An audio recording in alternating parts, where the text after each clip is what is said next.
Сайн байна уу, танд энэ өдрийн мэндийг хүргэе. Манай Ярмаг салбарын амнды ээж байгаа тий. За амнды маань хувьд болохоор Тоя академи маань сургалтанд хизээнээс хамрагдаж эхэлсэн. Тэгээд та сургалтын талаарх мэдээллийг ханаас сонсоод тэгээд хоёр маань суралцж эхэлсэн байна.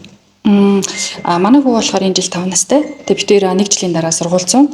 Тэгээд ер нь бол сургууль сурах бэлтгэлийг хийх зорилготойгоор бид хоёр сампин сонгосон.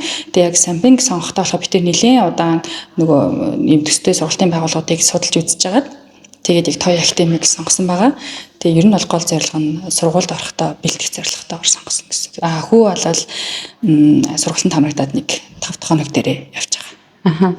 За 5 дахь хоног дээр ер нь бол ингээ гэртээ очиод тэг ингээ сурж мэдсэн зүйлсээ таниулах тал дээр тэг бас ингээд ер нь бол юу сурсан гэж танд одоо хуваалцчих.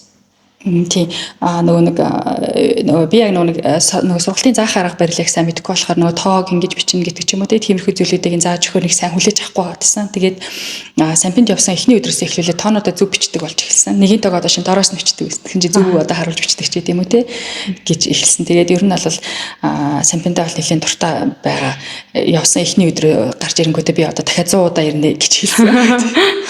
Ямар хөөрх юм бэ. За тэгээд ямар ч байсан өнөөдөр яриа өгсөн танд маш их баярлалаа.